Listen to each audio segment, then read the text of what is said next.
ये कहानी उन 5 मासूम हुस्ने बेमसाल की हामल शरीफ घराने की लड़कियों की है जिन्हें इब्लीस अपनी पुरफरेब चाल में फंसाकर सीधे रास्ते से भटका देता है और फिर उन्हें पुरइसरार कुव्वतों से माला माल करके शैतानियत के फरोग के लिए मुआशरे पर मुसल्लत कर देता है, जहां वो तबाही और बर्बादी के ऐसे ऐसे बाब रकम करती हैं कि दुनिया दंग रह जाती है। और बिल आखिर शैतान के उन शागिर्दों का टकराव अल्लाह ताला के एक बरगजीदा बंदे से हो जाता है और जिसके पास एक अजीम रूहानी कुव्वत की मालिक पुरइसरार औरत का आना जाना था और जिसका तय्युन ही नहीं होता था कि वो कोई रूह थी या जिंदा हकीकत।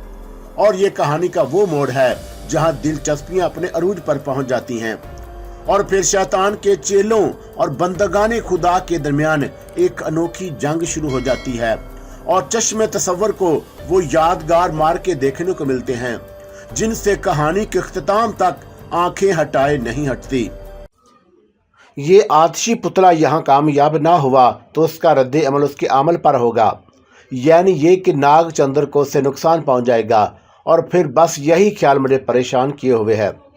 और आपको कुछ मालूम हुआ कि नागचंद्र को कोई नुकसान हुआ या नहीं, और मुझे क्या मालूम, तो मालूम करो उसके घर जाकर, और मसला पुलिस तक जाना नहीं चाहिए। हाँ, आँख की शर्म है और बचपन की दोस्ती है, जाना तो पड़ेगा, ईमान अली ने कहा। और ज़रा उसी वक्त दरवाजे पर दस्तक हुई तो नादरा ने कहा, मैं देखती हूँ।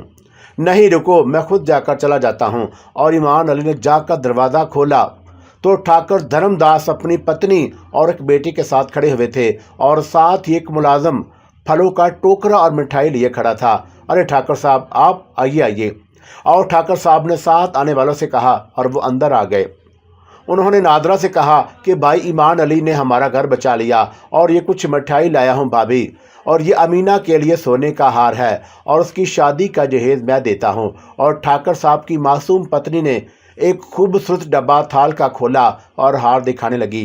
कीमती हार था और मौलवी साहब के होंठों पर मुस्कुराहट। ठाकुर साहब, ये तो आपने कमाल कर दिया।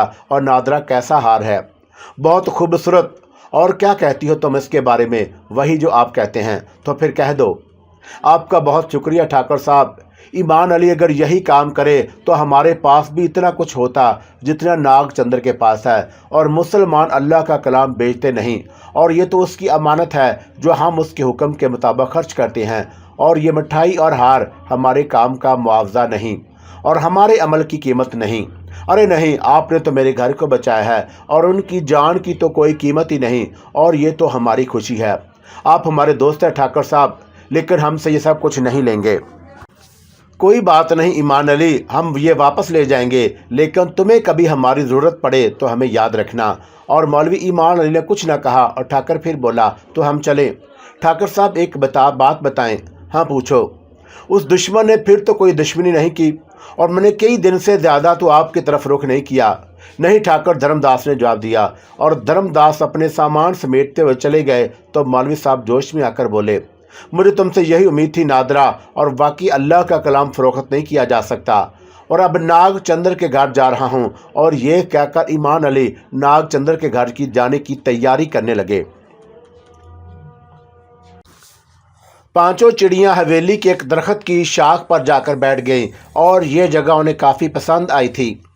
बहुत देर तक वो खामोश बैठी रहीं और फिर रूपा ने कहा, तुम सब खामोश क्यों हो गई हो और ऐसे ही बस अपने बारे में सोच रही थी? रागिनी बोली, क्या? बहुत सी बातें, मसलन कोई एक ख़ास बात नहीं, फिर भी मैं तो सोच रही थी कि रूपा के संसार में हमारी जैसी बप्ता किसी और पर पड़ी होगी। रजनी बोली, और जो जीवन हम बिता रहे हैं, और क्या वो हमारा है? बिल्कुल नहीं, रीमा जल्दी से बोली। और मैं तुम्हें मन की एक बात बताऊं? हाँ हाँ ज़रूर। बचपन में कभी मेरे घर के आंगन में चारपाई पर लेटकर आसमान को देखती थी और आकाश में बहुत से परिंदे उड़ते नजर आते और परों को फड़फड़ाते ऊपर नीचे गोता लगाते। और जब मुझे नज़र आती और मेरे मन में एक आरज़ू उभरती कि काश मैं कोई परिंदा होती और उसी तरह फ़िज़ा में उड़ सकती। और आज मैं फ़िज़ा में उड़ सकती हूँ। और रीमा ने खामोशी खुशी भरी आवाज़ में कहा, और क्यों रजनी, तुझे ये अच्छा नहीं लगता? और अभी तो हमें ये यकीन नहीं आ रहा कि हमें ये शक्ति मिल गई है, और अभी तो हम अपने आप को आजमा रहे हैं, और जब हमें अपनी कुव्वतों का पूरा यकीन हो जाएगा तब जीवन का मज़ा आएगा। हाँ दीदी, और कितनी खूबसूरत है हवेली है और हम उदासी में खो गए हैं। पांचों खूबसूरत चिड़ियां हवेली की फिजा में उड़ने लगी और उन्हें यह हवेली बहुत खूबसूरत लेकिन बेहद पुरअसरार लग रही थी। और रागिनी बोली, दीदी एक बात पर गौर किया तुमने? क्या? यह हवेली बहुत खूबसूरत है लेकिन यहाँ एक अजीब सी वीरानी छाई हुई है। और तुम्हारा क्या ख्याल है, क्या इस हवेली में इंसान रहते हैं? क्यों नहीं रहते? और देखो वो सामने, वो एक औरत अंदर जा रही है। और रूपा ने एक तरफ इशारा करते हुए कहा, दीदी हम ना जाने क्यों खास तौर से इस हवेली की तरफ आए हैं। हाँ ना जाने क्यों। और वो चारों प्रवास करती रही और रजनी के अंदर एक अजीब सी उदासी पाई जाती थी। और वो अपनी चारों बहनों को देख रही थी जो खुशी से फिजाओं में प्रवास करती फिर रही थीं। और उसमें भी कोई शक नहीं था कि खुद रजनी को भी उस हवा में उड़ने का बड़ा मज़ा आ रहा था। राधा कहने लगी, दीदी फिजा में उड़ना तो बड़ा अच्छा लगता है लेकिन बहुत सी बातें ऐसी होती हैं जो पहले समझ में नहीं आती और बाद में उसके बारे में सोचा जाता है। क्या सोच रही है तू? दीदी हम इस हवेली के अंदर नहीं जा सकते और मेरा मतलब है कि उड़ते हुए। और क्या तुम्हारे मन में ये ख्याल है कि तुम हवेली के अंदर की बातों को भी जानो? हाँ ये तो है, लेकिन राधा ये कौन सा मुश्किल काम है? हम लम्हों में जो चाहे बन सकते हैं और कोई भी रेंगने वाला जानवर बनकर हम हवेली में दाखिल हो सकते हैं और इसमें कौन सी परेशानी होगी हमें? हाँ ये तो है। और अब वही बात है ना दीदी कि अक्ल कहाँ तक साथ देती है और याद ही नहीं रहता कि हम क्या हैं, क्या बन चुके हैं। और जो कुछ भी बन चुके हैं अभी तो उसका फ़ायदा उठाएंगे। हाँ दीदी। और फिर वो पांचों बहुत देर तक उड़ने के बाद एक दरख्त पर जा बैठी और कुछ ही लम्हों के बाद एक बदसूरत को उनके सामने आकर बैठ गया। तो रीमा कहने लगी, अरे देखो ये यहाँ क्यों अकड़ कर बैठ गया? और अचानक ही कौवे के मुंह से हंसी की आवाज़ निकली और फिर यह आवाज़ एक भारी आवाज़ में तब्दील हो गई। अरे बेवकूफ़ो, मैं तुम्हारा आशीष भगोनत हूँ। और पांचों एकदम संभल गईं और उन्होंने आशीष भगोनत के सामने सर झुकाया और शैतान कहने लगा, इस हवेली की एक कहानी है जो खुद ब खुद तुम्हारे सामने आ जाएगी। और अभी कहानियाँ सुनने का वक्त नहीं है और तुमने बड़ा अच्छा फ़ैसला किया है यहाँ भी आएँ और मैं तुमसे पहले भी कह चुका हूँ कि रफ्ता रफ्ता तुम पर अपना काम भी समझो। और हमारा काम सिर्फ नेकियों को मिटाना है या फिर ऐसे इंसानों को नुकसान पहुँचाना है जो नेकियों का परस्तार हो। और ये सब कुछ करने के बाद ही हम अपना मकाम हासिल कर सकते हैं। अब बार बार मैं तुम्हारे पास आकर तुम्हें यह नहीं बताऊंगा कि तुम्हें क्या करना है। बस समझ लो कि इंसानों को नुकसान पहुंचाना ही तुम्हारा धर्म है और तुम्हें उसके मुताबिक काम करना है। और ये भी देख लो कि मैंने तुम्हें कहां से कहां पहुंचा दिया और क्या नहीं मिल गया तुम्हें। और इस संसार से निमटना अब तुम्हारा काम है और मैं तुम्हें तुम्हारा आखिरी काम बता रहा हूँ। और उसके बाद तुम्हें जो कुछ भी करना है समझ लो और इस अंदाज में करना है कि इंसान तड़पते और फिसकते रह जाएं। और वो देखो वो सामने क्या है। पांचों बहनों की निगाहें दूर हवेली की जानब उठ गईं। वो तकरीबन एक 4-4.5 साल का बच्चा था और गोल मटोल रंगीन लिबास में और उसके सर के बाल घुंघराले थे और एक गेंद से खेलता हुआ वो बाहर आ रहा था और बहुत ही खुश नज़र आ रहा था। और ये इस घर का अकलौता बच्चा है। माँ बाप, दादा दादी और 3 चचाओं का मंजूर नज़र और घर के पहले फ़र्द का पहला बच्चा तुम्हें नज़र आ रहा है। हाँ, और कितना खूबसूरत है ना ये। अगर इस बच्चे को कोई नुकसान पहुंच जाए तो घर के लोग आधे मर जाएंगे। और 3 चचा, एक बाप, एक माँ और 2 दादा दादी, 7 अफराद। और क्या काम, बड़ा काम होगा। और फिर यह हवेली तुम्हें रहने के लिए मिल जाएगी, क्या समझी? और तुम्हें जगह की तो ज़रूरत होगी ना। हाँ क्यों नहीं, बड़ा भरपूर इलाका है। समझ लो कि तुम इस हवेली को अपना मरकज़ बना सकती हो और यहाँ अपनी कार्रवाइयाँ जारी रख सकती हो।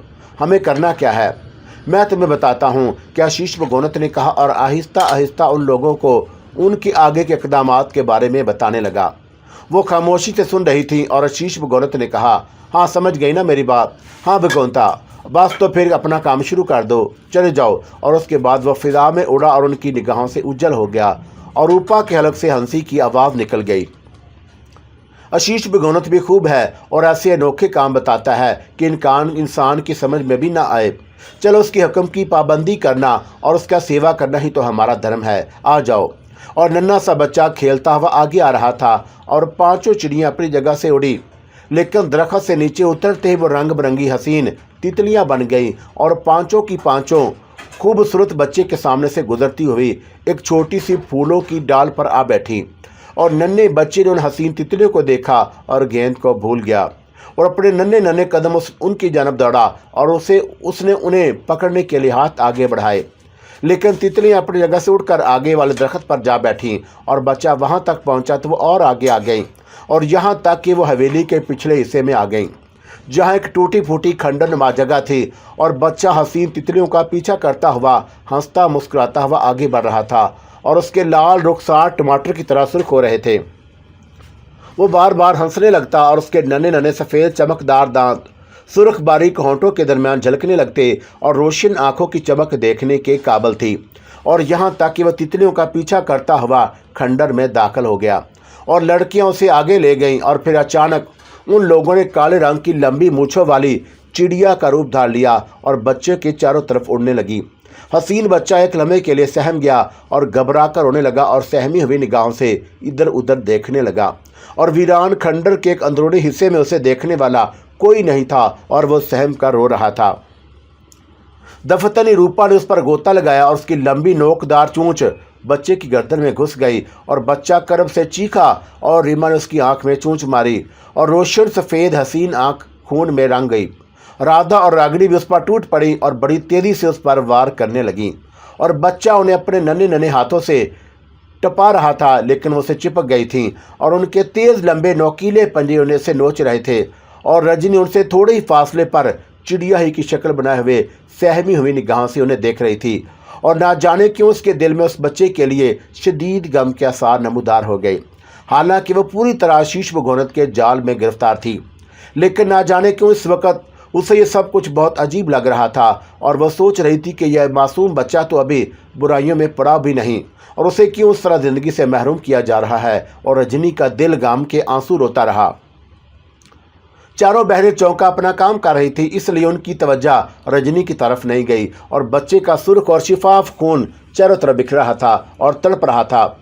लेकिन चारों खौफनाक और ख्वार लड़कियां उसके जिस्म में नन्हे नन्हे खंजर उतार रही थी और उसका गोश्त नोच नोच कर और झटके लेकर खा रही थी और सहमे हुए बच्चे के जिस्म में जा बजा सुराख हो गए और उन सुराखों से थोड़ा सा खून बार बार उछल रहा था और वह तड़पते तड़पते अब साकत होता जा रहा था क्योंकि रीमा ने अपनी लंबी चूस उसके दिल में ऐन दिल के मकाम पर उतार दी और उसके दिल पर कई शदीद जख्म आ गए और रफ्ता रफ्ता बच्चे की नसें डूबने लगी और वह बेजान होने लगा। और फिर रजनी ही चौंकी और उसका दिल चाह रहा था कि अपनी बहनों को इस काम से मना कर दे, लेकिन वो ऐसा नहीं कर सकती थी। चारों खौफनाक लड़कियां पूरी तरह शैतान के ज़हर असर थीं और अचानक ही रजनी को ख्याल आया कि जब उसे देखेंगी तो उसने उनके काम में हिस्सा नहीं लिया है तो वो उससे बात करेंगी और कहीं ऐसा ना हो कि रूपा उससे नाराज़ हो जाए। और बेहालत मजबूरी वो आगे बढ़ी और फिर उन चारों से निगाहें बचाकर अपनी चोंच पर बच्चे का थोड़ा सा पड़ा हुआ खून मल लिया और चोंच उस पर रगड़ दी, लेकिन खून का एक कतरा भी उसने अपने हलक से नीचे नहीं जाने दिया था और फिर वह पीछे हट गई।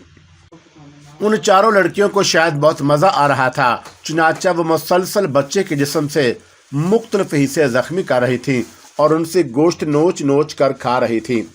और फिर चारों इस काम से फारग हो गईं और वो अच्छी खासी बोझल हो गई थी। पांचों ने एक दूसरे को देखा और उन्हें शुबा भी नहीं हो सका कि रजनी ने उनके काम में हिस्सा नहीं लिया है और इसलिए उन्होंने रजनी से कोई सवाल भी ना किया। और रूपा ने भारी लहजे में कहा, चलो यहाँ से आगे बढ़कर किसी और दरख्त पर जाकर बैठते हैं और मुझे तो सख्त नींद आ रही है और दरख्त पर ही सो जाएंगे। और चारों अपनी जगह से उठी तो रजनी ने भी उनका साथ दिया, लेकिन उसके बाद वो उनसे ज़रा अलग फासले पर बैठ गई और उसका दिल गम में डूबा हुआ था और ये तो बहुत ही बुरा हुआ। और आखिर उस बच्चे का क्या कसूर था। रूपा, रमा और रागिनी और राधा ऊँघने लगी थी और वो एक दरख्त के शाख पर बैठी हुई थी और उनकी सारी हरकतें चिड़ियों जैसी थी। लेकिन रजनी जाग रही थी और पहली बात तो ये थी कि उसने बच्चे का खून चखा तक नहीं था और ना ही उसके गोश्त पर चूंचे मारी थी। उसका दिल तो वैसे ही उस मासूम बच्चे की मौत पर खून के आंसू रो रहा था और वह सारी की सारी तो इंसान से जानवर बन चुकी थी। लेकिन ना जाने क्यों रजनी के ज़हन पर अभी तक शैतान के असरात मुकम्मल तौर से हावी नहीं हो सके और आशीष भगोता की सारी हदायत उसके लिए अभी तक बेअसर रही थी। चुनाचा इस वक्त भी उसके दिल पर उस बच्चे की मौत का गहरा असर था और उसमें कोई शक नहीं कि जो कुछ उनके साथ हुआ था वो बड़ा दर्दनाक था। और अब तो ये नहीं कहा जा सकता कि शैतान अगर उनका साथ ना भी देता तो उनकी ज़िंदगी ही मुश्किल हो जाती, लेकिन ये सच है कि वो बेसहारा रह गई थीं।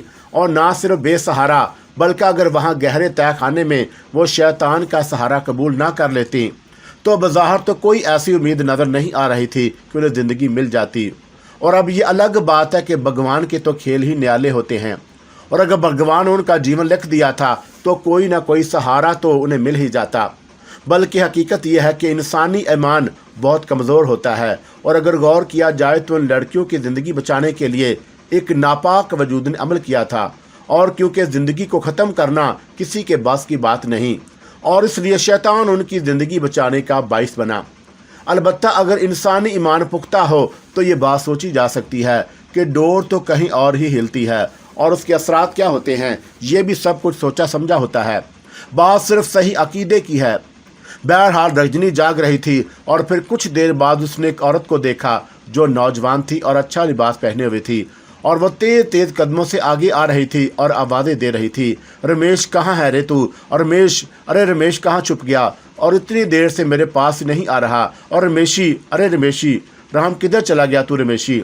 और अंदर से एक बारी सी आवाज़ उभरी, क्या हुआ पूजा, और कहाँ है रमेशी?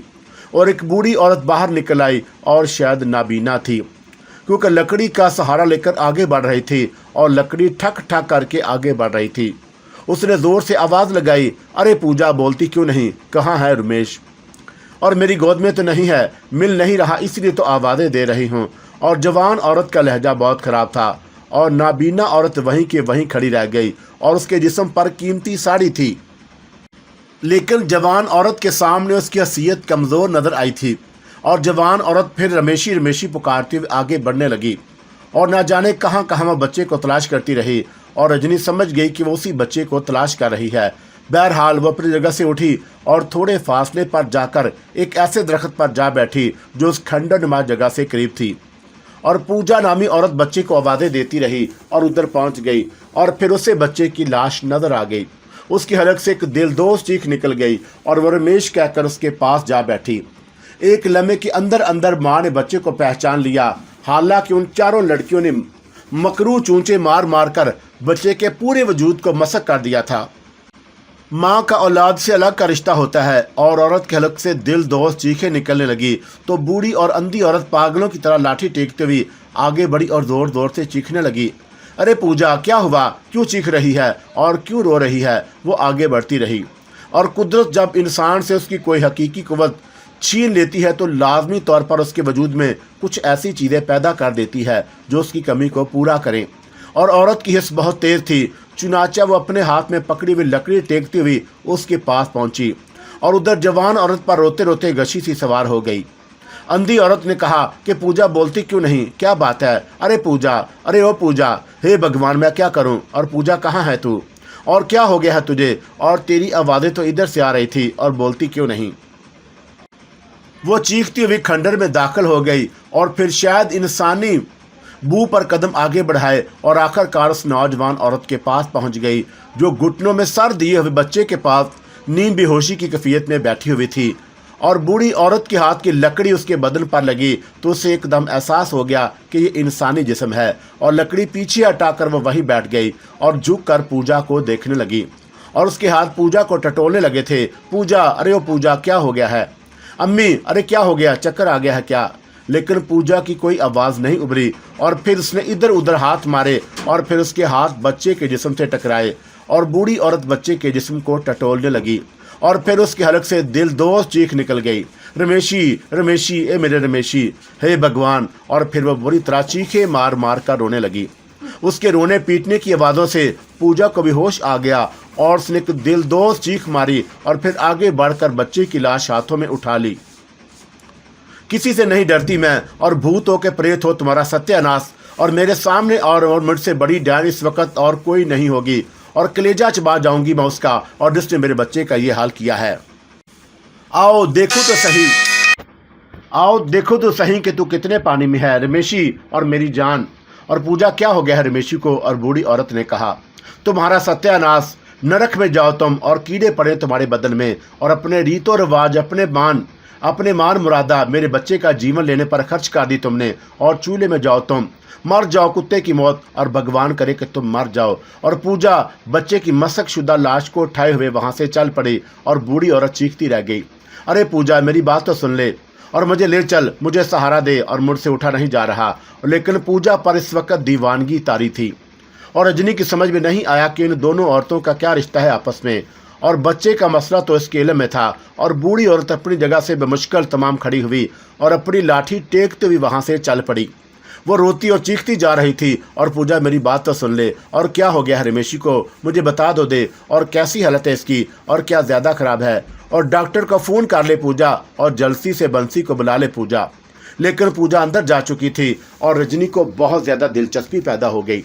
वो उस बूढ़ी औरत का पीछा करने लगी और उसके सर पर कुछ फासले पर उड़ती हुई हवेली के दरवाजे तक पहुंच गई। बूढ़ी औरत ने जो ही दरवाज़ा खोला और रजनी भी फिर अंदर चली गई, और ये सोचे समझे बगैर के बाहर निकलने के रास्ते कौन से हो सकते हैं, और उसे इस सारे मामले में दिलचस्पी पैदा हो गई। और ख़ास तौर से बच्चे की मौत पर तो उसका दिल अब तक खून के आंसू रो रहा था। पूजा यकीनन उस बच्चे की माँ थी, और बच्चे का नाम रमेशी था, और हंसी शायद और बंसी शायद उसके बाप का नाम था।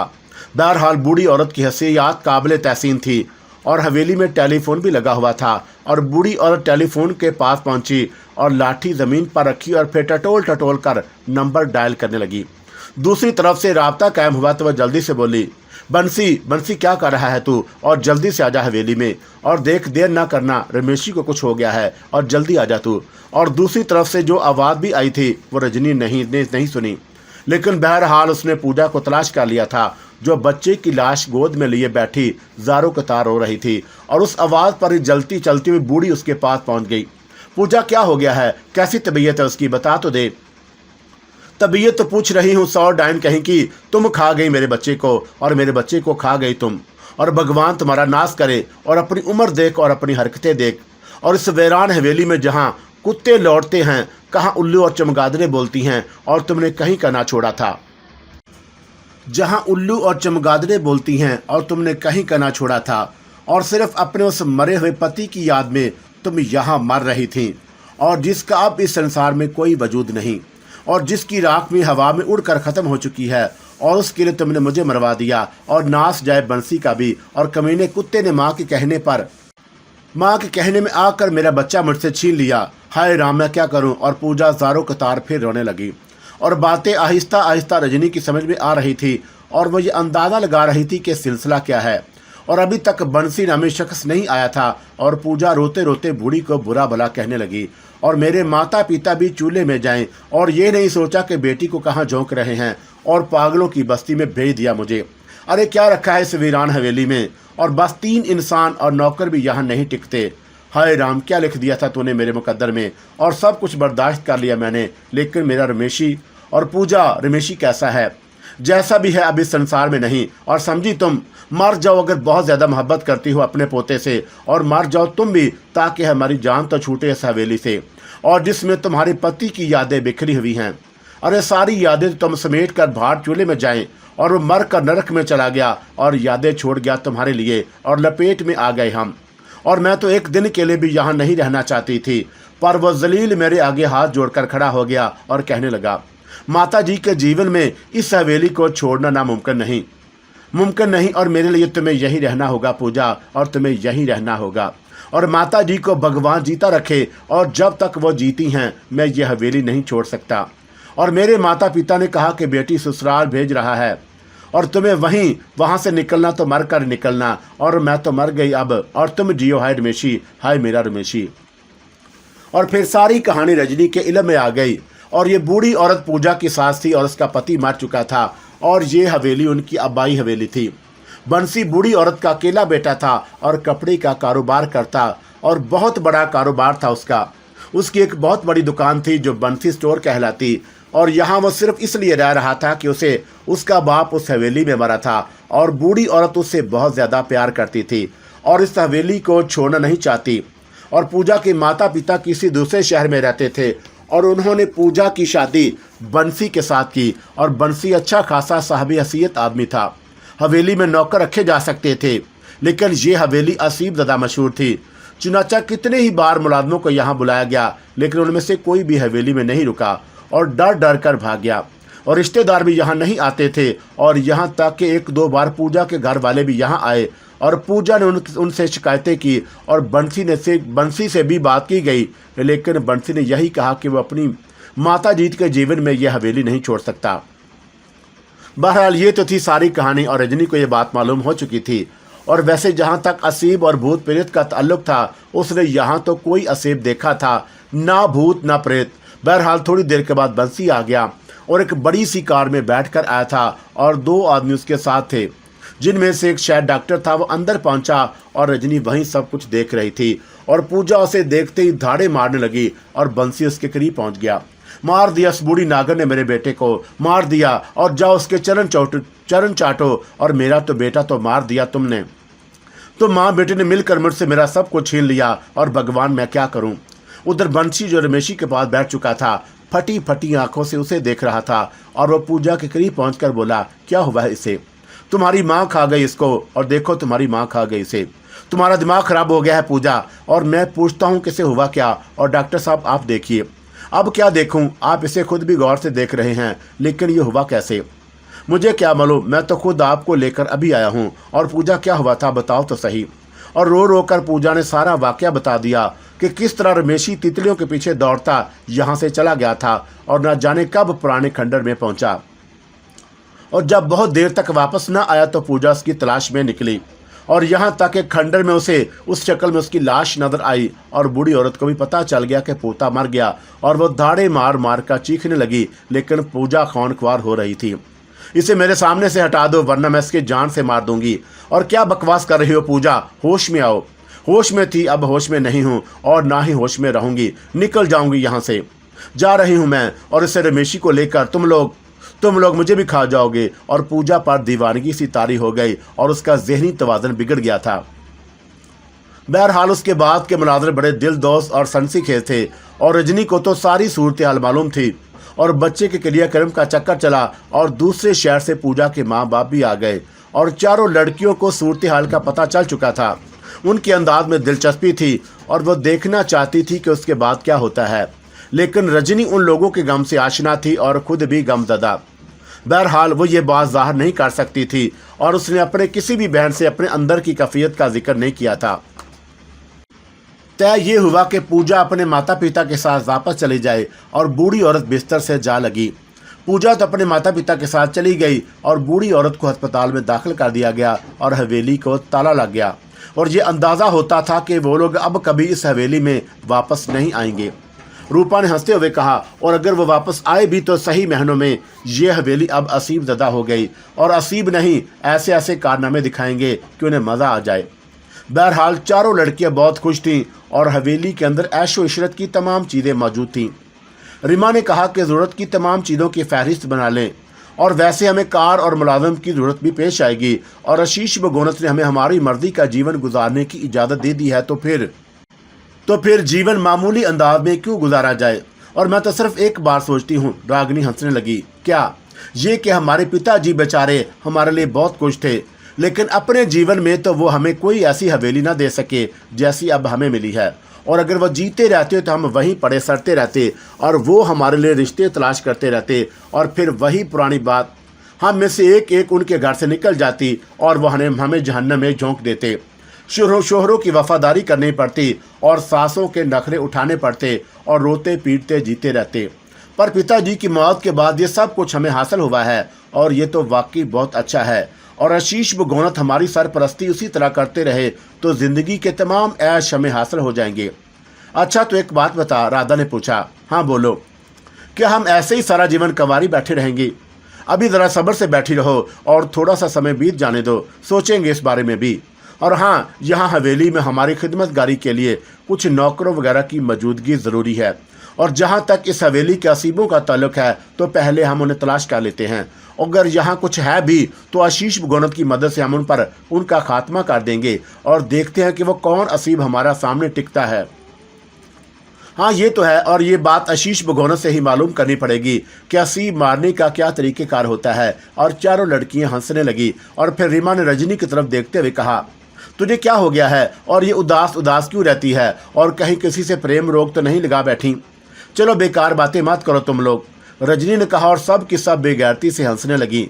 और अब वो शैतान की औलादें थी और शैतान ने उनसे उनकी अक्ल व गैरत छीन ली, और दुनिया की किसी बात पर उन्हें कोई दुख ना होता, और वह खुशी का जीवन गुजार रही थी और आगे के मंसूबे बना रही थी। कोई 10 दिन के बाद बंसीलाल और कुछ लोगों के साथ हवेली में आया, और ये लोग हवेली देखने आए थे। बड़े बड़े मोटे सेठ थे और बड़ी बड़ी शानदार गाड़ियों में आए, और लड़कियां फौरन ही अपना बहरू बदल कर परिंदों की शक्ल इख्तियार कर गईं, और वह उनकी बातें सुनना चाहती थीं। और हवेली में परिंदों के आने जाने के बहुत से रास्ते थे, और बड़े बड़े रोशनदान जो खुले हुए थे, और उन्हें अंदर आने जाने में कोई दिक्कत ना हुई, और आने वाले शायद उस हवेली को खरीदना चाहते थे। बंसीलाल जी, हवेली तो बहुत शानदार है और आपने इसमें बहुत माल जमा कर रखा है, और ये सब का सब आप यूं ही छोड़ दीजिए और बताइए क्या लेंगे हवेली का, और वैसे वाकई लगता तो भूत महल ही है। क्या बातें कर रहे हो, और अभी इसका सौदा मत करो, और बंसीलाल जी हमें कुछ रोज़ यहाँ से रहने की इजाज़त दें और यहाँ का माहौल देखेंगे, उसके बाद फैसला करेंगे। बात तो ठीक है, और क्यों बंसीलाल जी, क्या कहते हैं आप? देखो, मैं एक लंबे अरसे से इस हवेली में रह रहा हूँ और मुझे यहाँ कभी ना भूत नजर आया और ना प्रेत। बस यूँ समझ लो कि मेरी ज़िंदगी में एक हादसा हुआ है, और उस हादसे ने मेरा नगर बर्बाद कर दिया, और पत्नी नाराज़ होकर मेके चली गई और माँ ने अस्पताल में दम तोड़ दिया। अब मैं उसी शहर जा रहा हूँ जहाँ मेरी पत्नी रहती है, और जीवन में और कुछ नहीं रह गया मेरे लिए, और आप लोग देख लीजिए। हमने हवेली खरीदने से इनकार तो नहीं किया बंसीलाल जी, लेकिन फिर भी जो कुछ है वो तो है, और देखना है कि हवेली की क्या कैफियत है। और हम ऐसा करते हैं कि 1 महीना इस हवेली में रहकर देख लेते हैं, और अगर आपको रकम की ज़रूरत है तो हमें उसकी कोई परवाह नहीं, और बाकी अगर ऐसी कोई बात नहीं है तो आप चिंता ना करें। बद्रीनाथ जी, आप बहुत ही बुरी बातें कर रहे हैं, और क्या समझे आप मुझे, और बहुत कुछ है मेरे पास, दौलत की कमी नहीं, और बस मैं इस हवेली से अपना रिश्ता तोड़ लेना चाहता हूँ, क्योंकि मेरी पत्नी इस बात पर मेरे साथ रहेगी कि हवेली बेच कर रकम मुझे उसके हवाले करना होगी। फिर भी आप देख लीजिए, आप हमें 1 महीने की मोहलत ज़रूर देंगे। आप अच्छे आदमी हैं और मैं आपको मानता हूं बद्रीनाथ जी, और अगर आप इसमें खुश हैं तो मुझे इस पर एतराज़ नहीं, आप यहाँ रह सकते हैं। और आखिरकार बंसीलाल ने कहा, और उसके बाद मामला तय हो गया। बंसीलाल बद्रीनाथ को और उसके साथ आने वाले को हवेली दिखाने लगा, और उसने कहा कि आप अगर अपनी फैमिली के साथ यहाँ आने चाहते हैं तो आ जाइए, और 1 महीने के बाद आपसे राब्ता होगा। और कोई है यहाँ पर? नहीं, कोई नहीं, और ये चाबी आप रखिए, और जिस तरह भी आप चाहें आ जाइएगा। ठीक है, आइए चलते हैं। और फिर वो लोग चले गए, और जब उनकी गाड़ियाँ हवेली से दूर चली गईं तो रूपा एंड कंपनी फिर से इंसानी रूप में आ गई, और रूपा के चेहरे पर शदीद गुस्से के आसार थे। और ये मोटे सेठ हवेली खरीद रहे हैं, और यही बात है ना, और इस खूबसूरत हवेली में भला और कोई रह सकता है, और ये हमारी मलकियत है, हम रहेंगे इसमें। बिल्कुल रूपा देवी, बल्कि किसी की क्या मजाल है जो इसमें आ जाए, और ये लोग यहाँ रहने के लिए आ रहे हैं, और उनकी ऐसी खातिर मदारत करनी है कि ज़िंदगी भर याद रखें। ठीक है, सब ने कहा, और फिर वही आपस में हंसी मजाक और कहके शुरू हो गए। ईमान अली तवील फासला तय करके नागचंद्र के उस जादू भवन में पहुंच गए जो उसने शहर से दूर बना रखा था। हालांकि ये जगह मौलवी ईमान अली के लिए नहायत काबिल नफ़रत थी, लेकिन बस गुजरे हुए लम्हात का एहसास था, और उन्होंने दूर ही से नागचंद्र को देख लिया जो अपने घर से थोड़े फासले पर चहलकदमी कर रहा था। और नागचंद्र ने भी किसी की आमद को महसूस किया और निगाहें उठाकर देखने लगा।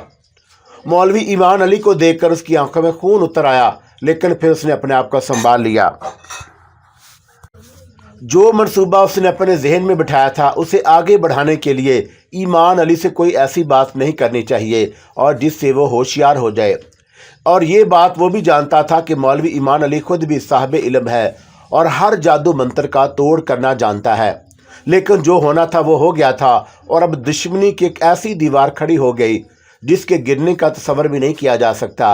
और ये बात बेचारे मौलवी ईमान अली को बिल्कुल मालूम ना थी। और नागचंद्र ने अपने आप को संभाला और आगे बढ़कर मौलवी साहब के सामने आ गया।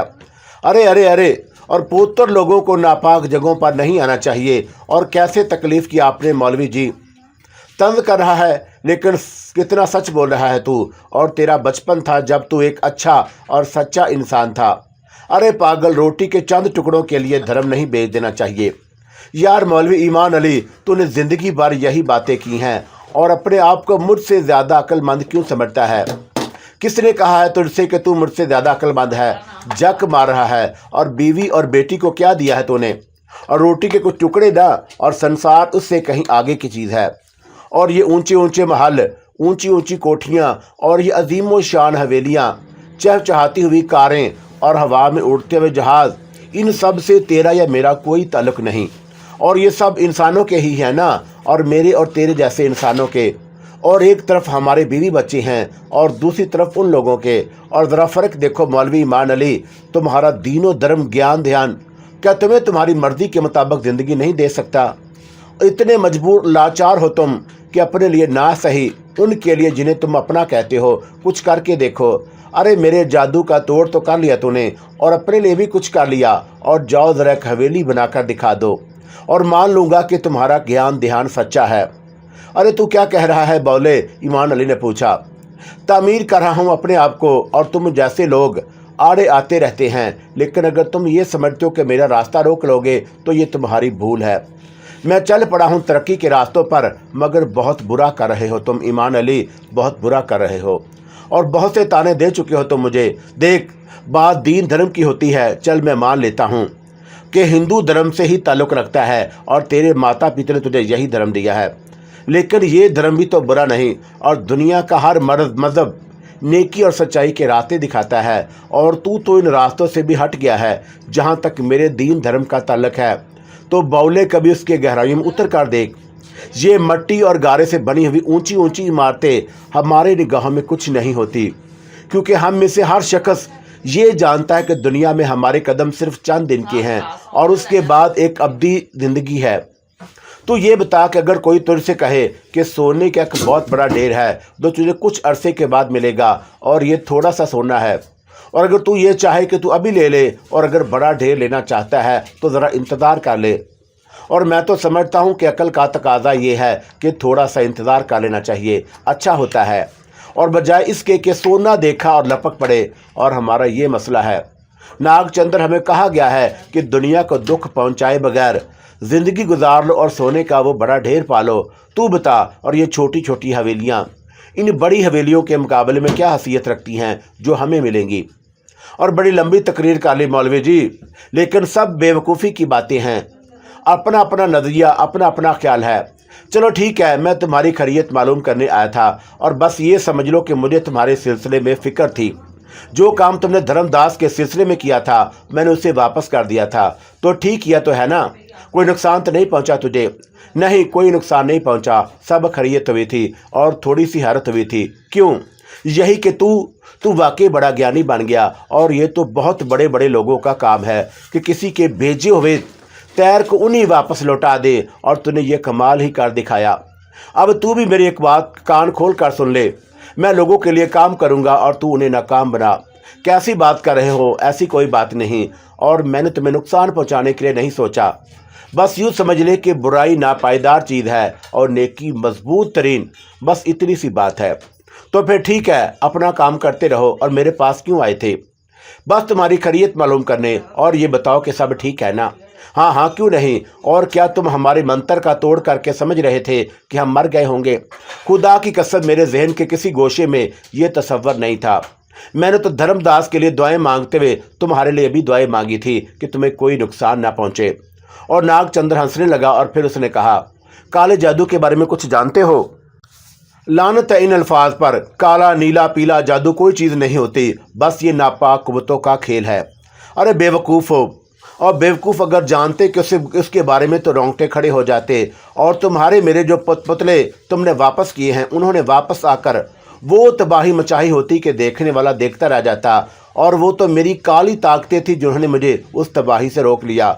और तो तुम तो खैरियत से होना, और बस मुझे ये बता दो, हाँ तुम क्या समझते हो? क्या तुमने मेरा घर तबाह बर्बाद कर दिया? अरे सुन भाग भरी, कहाँ है रे तू? इधर आ धर्मवती, तू भी आ जा और देख, तेरे चाचा जी आए हैं, और जिन्होंने तुम लोगों की मौत का पूरा पूरा बंदोबस्त कर दिया था, और अब देखने आए हैं कि तुम जिंदा हो या मर गई। जरा आओ और इनका मुंह काला कर दो। और नागचंद्र अपने दिल की आवाज़ नहीं रोक सका और मौलवी ईमान अली सख्ते के आलम में खड़े सामने की सिमत देख रहे थे। और कुछ लम्हों के बाद दो औरतें आ गईं और नागचंद्र ने नफरत भरे अंदाज में कहा, भाग भरी धर्मवती, इन्हें बताओ कि हमें क्या नुकसान पहुंचा। हमें कोई नुकसान नहीं पहुंचा, और नुकसान क्या होता है। और दोनों की मिमनुमाई हुई आवाज़ उभरी, अल्लाह का शुक्र है कि आप ठीक है भाभी जी, और बेटी धर्मवती तुम तो ठीक हो ना। हम दोनों ठीक हैं। और धर्मवती ने जवाब दिया, आओ मैं तुम्हारे सर पर हाथ फेर दूं। नहीं चाचा जी, बस इतना ही ठीक है, और मैं किसी के आगे सर नहीं झुकाती। और धर्मवती ने कहा, और ईमान अली हंसने लगा, अच्छा अच्छा, अब इतनी लंबी हो गई है तू कि हमारे सामने सर नहीं झुकाएगी, और कल तक हमारी उंगली पकड़कर खेतों पर जाया करती। चलो ठीक है, बस ये मालूम करने आया था कि तुम लोग खैरियत से हो ना। अब मुझे इत्मीनान हो गया है, मैं चलता हूँ। इत्मीनान हो गया है, और यही मौलवी ईमान अली, इतने इत्मीनान से भी मत बैठा करो। और वार किया तुमने मुझ पर, और जवाब के लिए तैयार रहना। और दोस्ती तो ख़त्म हो गई और दुश्मनी शुरू हुई है, अब खेल होगा लंबा। और ईमान अली ने रुक कर नागचंद्र को देखा और फिर सरू लहजे में बोले, देखो नागचंद्र, एक बुराई करने जा रहे थे तुम, और धर्मदास ने मुझसे मदद मांगी, और मेरा दीन यही कहता है कि जब कोई मदद का तलबगार हो तुम उसकी मदद कर सकते हो तो उसकी मदद से गुरेज मत करो। और मैंने हुक्म इलाही पर गर्दन झुकाई है। अब अगर तुम बुराई पर इमादा हो तो सिर्फ एक बात का ख्याल रखना कि मेरे खिलाफ कुछ करने से पहले अपनी हिफाजत कर लेना, और मुझे अपनी बजाय तुम्हारी तकलीफ़ों का खौफ रहेगा। समझ रहे हो ना तुम। और जवाब में नागचंद्र हंसने लगा, और मौलवी ईमान अली वहाँ से चला आया। और ना जाने क्यों उसके ज़हन में एक खलशती बाकी रह गई। नागचंद्र अपने शिकस्त पर बहुत ज़्यादा बफरा हुआ था, और बहुत अरसे से जानते थे वह उसे। शुरू में उसकी तबीयत कुछ और थी, और अब बुराइयों का देवता बन चुका था, और बुराइयां उसके वजूद में शामिल हो गई थीं। हकीकत में बात यह थी कि उसने अपना जरिया माशी ये जादू टूना बना लिया था, और अगर बात मंजरे पर आम पर आएगी और फैलेगी तो उसकी साख मुतासर होगी, और अपनी रोज़ी बचाने के लिए जिसका तयन वो कर चुका था उसे कुछ न कुछ करना पड़ेगा। फिर घर वापस पहुँचे तो नादरा ने उनसे नागचंद्र की खैरियत पूछी। हाँ ठीक है, लेकिन जब दिल काला हो जाता है इंसान का तो वो इंसानियत से बहुत दूर चला जाता है। खैर उसके घर में सब खैरियत है, और मौलवी ईमान अली अपने घर में ये हदायत ना कर सके कि तुम लोग होशियार रहना। और इस तरह बीवी और बेटी खौफ का शिकार हो जाती, और वक्त गुजरता रहा। इब्तदाई कुछ हफ्ते तो मौलवी साहब ने बहुत मोहतात होकर गुजारे, लेकिन उसके बाद वह सब भूल गए। और बहुत दिन से उसने एक ऐसी जगह डेरा डाल रखा था जहाँ एक ऊंचा और घना दरख्त था, और पीपल के इस दरख्त के नीचे पूजा पाठ हुआ करती। लेकिन नागचंद्र और उस घने दरख्त के एक ऐसे हिस्से में छुपा रहता था जो दूसरों की निगाहों से महफूज होता, और जहां से वह मौलवी ईमान अली के घर के दरवाजे पर नजर रख सकता था। उसे मौलवी ईमान अली के तमाम मालूम हो गए कि कब घर जाते हैं और कब घर से आते हैं। और ईमान अली की बेटी अमीना कई बार घर से निकली थी, और इस वक्त नादरा उसके साथ हुआ करती। अलबत्ता ये दिन नागचंद्र के लिए खुशी का दिन था जब उसने तन्हा अमीना को घर से निकलते और खेतों की तरफ जाते हुए देखा। वो अमीना के पीछे पीछे चल पड़ा और फासला तय करते हुए आगे बढ़ने लगा, और फिर अमीना सरसों के खेत के पास पहुंच गई तो नागचंद्र आगे बढ़कर अमीना के करीब पहुंचा। अमीना ने उसके कदमों की आवाज़ सुनी तो ठटक कर हो गई, लेकिन नागचंद्र को देखकर मुतमिन हो गई। सलाम चाचा जी, क्या कर रही है तू यहाँ अकेली? कुछ नहीं चाचा जी, और दीन दयाल को देखने आई थी। अम्मी ने कहा था कि दीन दयाल चाचा जी से सरसों का साग लेकर आऊँ, और अब्बा जी ने उनसे बात की थी और वह यही कहीं खेतों पर काम कर रहे होंगे। अरे हाँ, दीन दयाल तो काम से गया है, और तू आज मेरे साथ, और सरसों का बहुत सा साग मेरे पास रखा है, उसमें से ले आना तू। और दीन दयाल काम से गया हुआ है और 2-3 घंटे के बाद वापस आएगा, और मैं उससे और साग ले लूँगा। आजा बेटी, मेरे साथ आजा। जी चाचा जी, आपको तकलीफ़ होगी।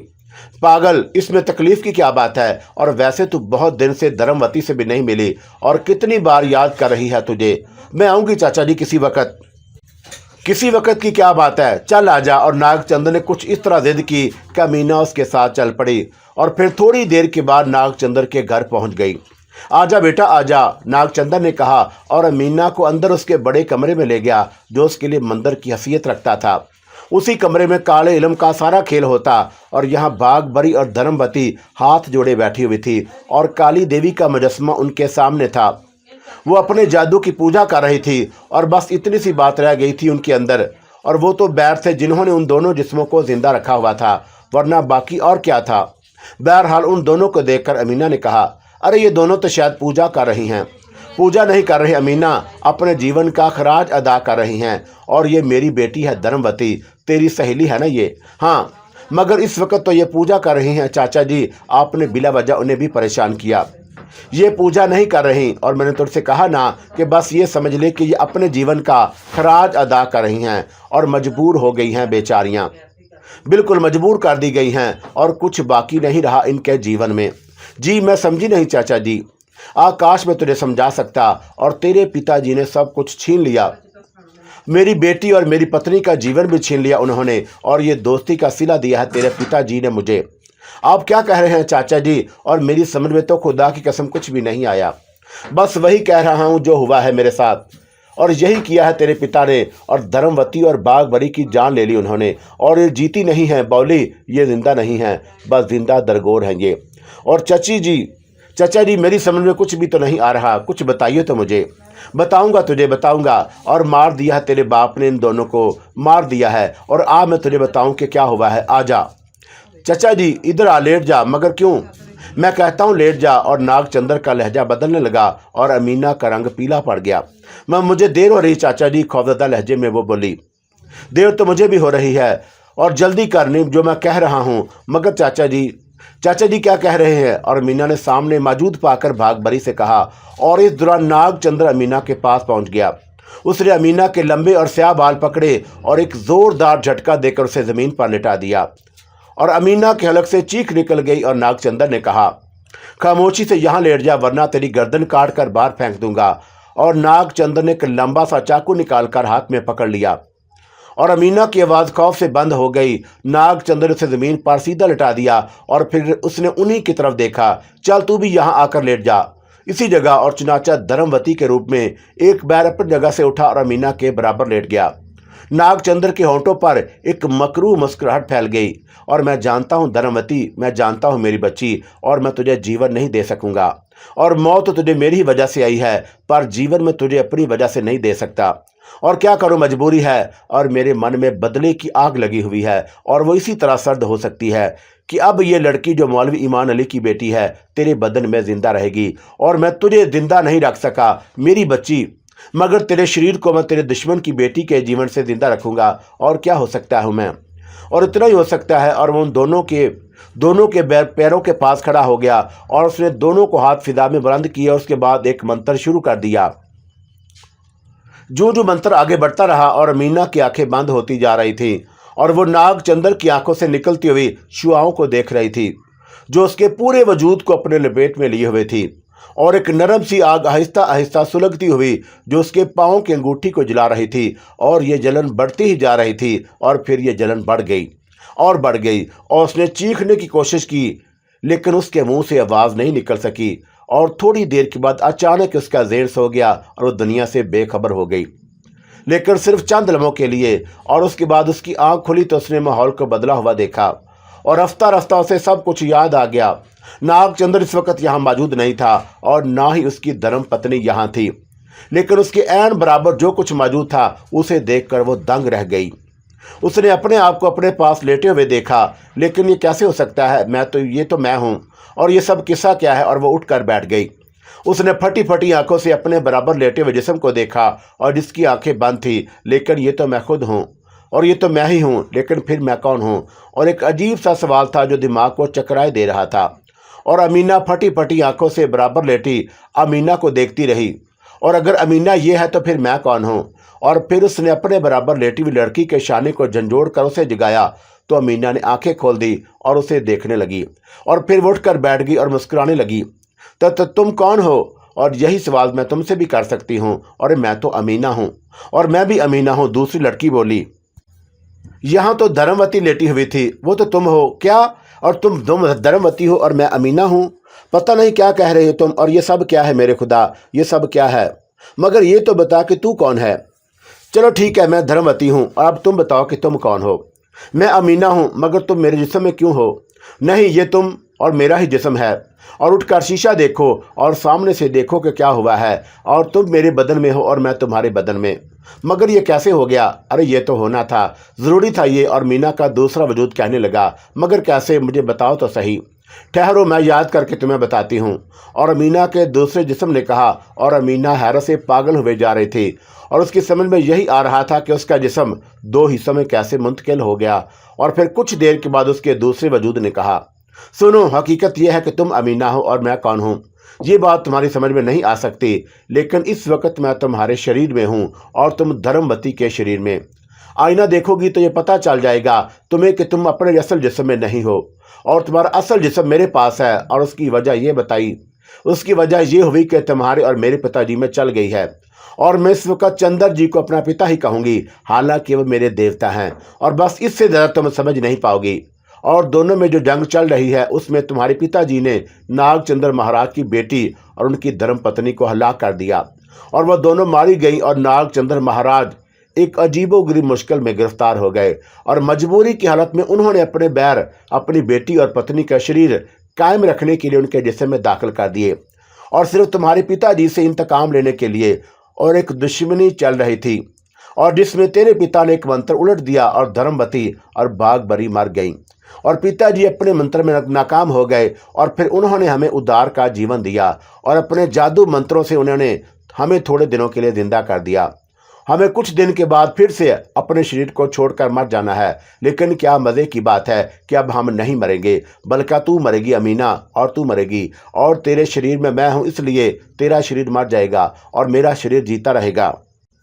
बेशक मैं बाद में कुछ दिनों के बाद मर जाऊंगी और तेरा शरीर भी मर जाएगा, मगर मेरा शरीर जिंदा रहेगा और तू मेरे शरीर में कैद रहेगी। और यह है नागचंद्र का इंतकाम। मेरा दिमाग फटा जा रहा है और मेरी समझ में कुछ नहीं आ रहा, लेकिन खुदा के लिए ऐसा तो ना करो। अमीना ज़ारा रो पड़ी, और उसी वक्त नागचंद्र अंदर आ गया, और उसने दोनों को उठते हुए देखा तो उसके होंठों पर मुस्कुराहट फैल गई। दिल ठंडा हो गया, जी ठंडा हो गया। तो मौलवी ईमान अली की बेटी है ना, और अब तो मेरी बेटी के बदन में है, और मेरी बेटी जी रही है। और अगर तू अपने माता पिता का जीवन चाहती है, और अगर ये नहीं चाहती कि मैं उन्हें जल्दी हलाक कर दूं, तो जो मैं कह रहा हूं उस पर अमल खामोशी से करो। और तुम अपने आप को धर्मवती कहेगी और धर्मवती समझेगी तो अपने आप को। और अगर तूने इसके खिलाफ किया तो समझ ले कि मुझसे बुरा कोई नहीं, और मैं आंखें बंद करके तेरे माता पिता को ख़त्म कर दूंगा और कुत्ते की मौत मार दूंगा मैं उन्हें।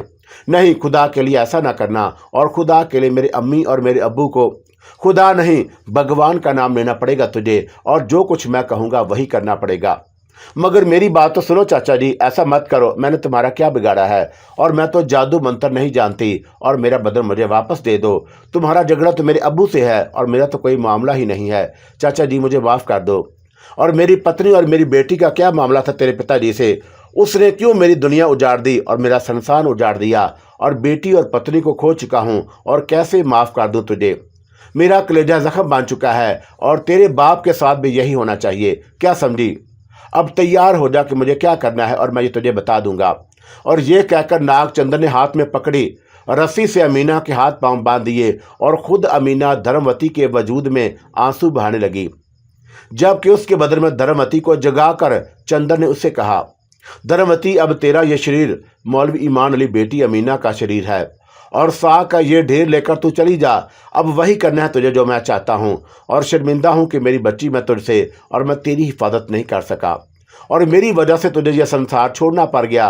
पर अब तेरा ये शरीर मेरे साथ रहेगा, और तेरे शरीर को एक लंबा जीवन दे चुका हूँ मैं। चल उठ जा। और ये कहकर उसने अमीना के जिस्म को उठाया और साग का ढेर उसके हाथों में थमा दिया, और अमीना वहाँ से चल पड़ी। थोड़ी देर के बाद वह घर में दाखिल हो गई, और किसी के फरिश्तों को भी नहीं मालूम था कि वह अमीना नहीं, बल्कि अमीना के जिस्म में धर्मवती है। और इस वक्त ईमान अली वहाँ मौजूद नहीं था। चुनाचा धर्मवती ने अमीना की आवाज़ में नादरा से पूछा, माता जी ये साग कहाँ रखूँ? और नादरा बुरी तरह उछल पड़ी, और उसने हैरत से अपनी दानस में अमीना को देखा और बोली, क्या कहा तूने माता जी? धर्मवती को एक लम्हे के अंदर अंदर अपनी गलती का एहसास हो गया और बोली, माँ जी, माँ क्या बक रही है तू? और तेरा दिमाग तो नहीं खराब हो गया? माता जी, माँ जी, अब इतना कहो क्यों बुरा मान रही हैं अम्मी? और कभी मेरा दिल चाहता है कि आपको माता जी कहूँ, और कभी दिल चाहता है कि माँ जी कहूँ। और माँ कितना प्यारा लफ्ज़ होता है। बेवकूफ़ है तू, और माता जी तो बिल्कुल मत कहना मुझे। और ये लफ्ज़ तो हिंदुओं की ज़ुबान से निकलता है, मगर मुझे तो माँ पसंद आता है। अच्छा चल साग दे मुझे और अंदर कमरे की सफाई कर दे। नादरा ने कहा और धर्मवती अंदर चली गई। और नादरा एक अजीब सी एहसास का शिकार हो गई थी। वो सोच रही थी कि इससे पहले कभी अमीना ने उसे माताजी कहकर मुखातब नहीं किया, और उसमें कोई शक नहीं कि शरारतें तो बचपन का एक हिस्सा होती हैं, लेकिन ये शरारत भी नहीं थी। उसने फौरन ही लड़खड़ाकर उसे माँ जी कहा था। और शाम के खाने पर जब एक साथ बैठने की बारी आई तो अमीना ने एकदम कहा, माता जी न जाने क्यों मेरे पेट में दर्द सा हो रहा है और मैं आज खाना नहीं खाऊंगी। और पिछले कुछ दिनों से मैं महसूस कर रही हूँ कि जब भी मांस खाती हूँ तो मेरे पेट में दर्द हो जाता है। क्या? और ईमान अली हैरत से बोले, और धर्मवती वहाँ से उठकर चली गई थी। क्या कह रही थी ये? और माता जी, माँ जी और गोश्त नहीं खाती? और नादरा का हाथ भी खाने पर रुक गया और बुरी तरह परेशान हो गई थी। क्या हुआ, क्या बात है? ईमान अली ने पूछा। पता नहीं क्या है, मेरा तो कलेजा हल्क में आ रहा है, इसे कुछ हो गया है और पता नहीं कि क्या हुआ है और कुछ समझ में नहीं आता। और आपके सामने उसने मुझे 2 बार माता जी कहा है, इसके अलावा कुछ और नई बातें उसने की।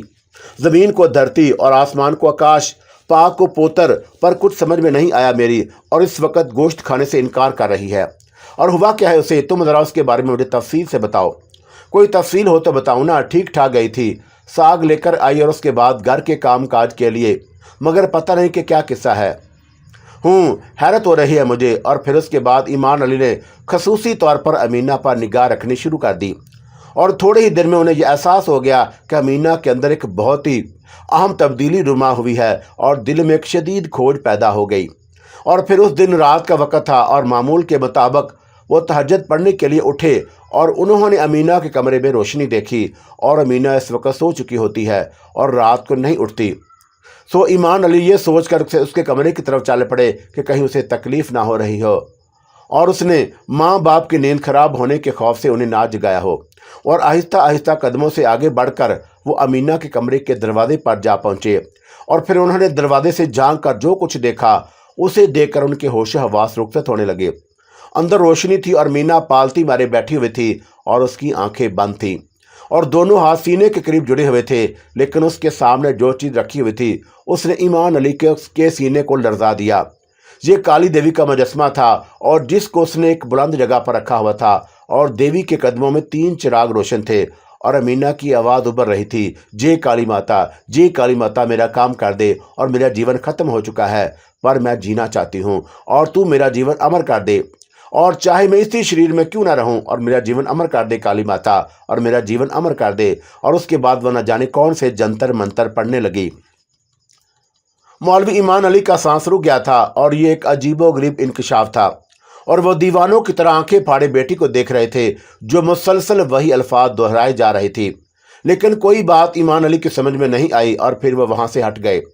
लेकिन बड़ी परेशान कुन कैफियत थी और बाकी रात भी जाकर गुजारी और दिमाग सोजी करते रहे, लेकिन कुछ समझ में ना आया।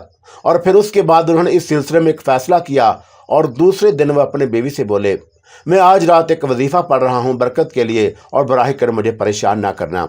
और फिर उन्होंने वो वजीफ़ा रात के 12:30 बजे पढ़ना शुरू किया और उससे हाजरात होते थे और इंकशाफ हुआ करते।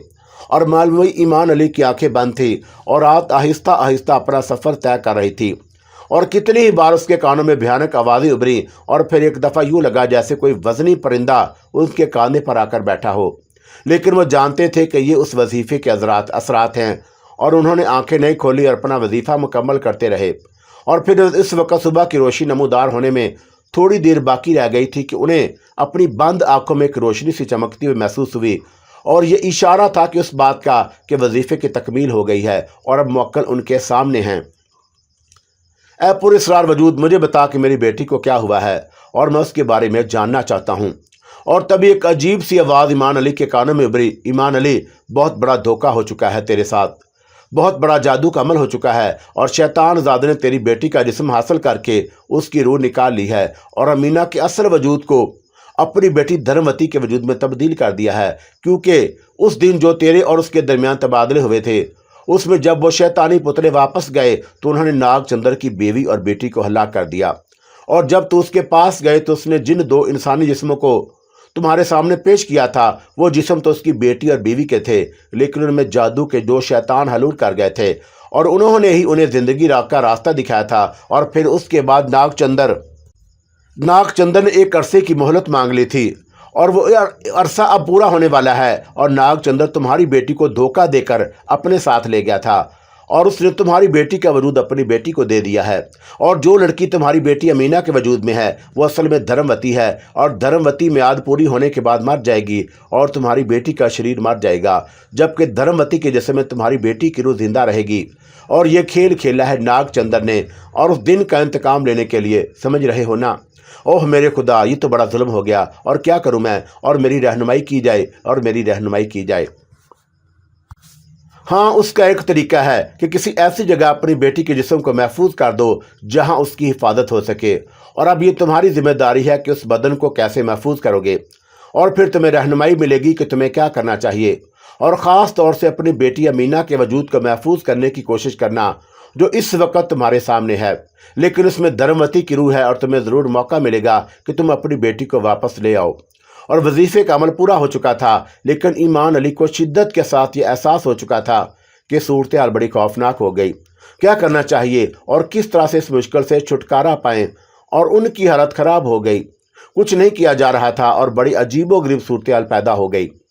और दूसरी सुबह उन्होंने अमीना को देखा जो घर के काम काज में मसरूफ़ थी, लेकिन अब मौलवी ईमान अली ये बात जानते थे कि ये एक हिंदू लड़की है जो अपने आप को मुसलमान ज़ाहिर करके यहाँ रह रही है। और इस इंकिशाफ के बाद बहुत से ऐसे काम हो सकते थे जो मौलवी ईमान अली कर सकते, मसलन कि वो बेटी से कह दे कि वो उनके सामने नमाज पढ़े और बात खुलकर सामने आ जाती, और सारी बातें अब उनके इल्म में आ रही थीं। अमीना की बदली हुई ज़ुबान और ऐसे अल्फाज जो वो पहले अदा नहीं करती थी, और माँ जी को माता जी वगैरह कहना, ये सारे काम वो एक लम्हे के अंदर ख़त्म कर सकती थी। लेकिन वो नहीं चाहते थे कि नागचंदर को इस बात का इल्म हो कि वो हकीकत समझ गए हैं, और ये भी नहीं चाहते थे कि नादरों को इस बात का पता चले कि जो लड़की अमीना के रूप में है उनके सामने मौजूद है असल में अमीना नहीं। और एक अजीबोगरीब मुश्किल थी, एक ऐसी अंधेर नगरी थी जो समझ में ना आने वाली थी। और मौलवी ईमान अली जिस बड़े आलम से गुजर रहे थे उनका दिल ही जानता था। सेठ बद्रीनाथ एक बड़ा कारोबारी आदमी था और हर किस्म के कारोबार कर लिया करता।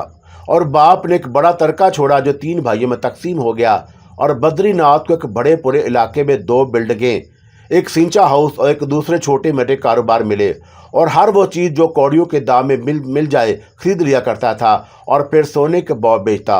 और खालस कारोबारी ज़हन का आदमी था, और जहाँ खर्च करने की बात होती वहाँ खर्च भी करता, और जहाँ 2 पैसे बचाने की बात होती वहाँ 2 पैसे बचाने के लिए जान लड़ा देता। बंसीलाल की ये हवेली बहुत अरसे से उसकी निगाह में थी और इलाका बड़ा अच्छा था।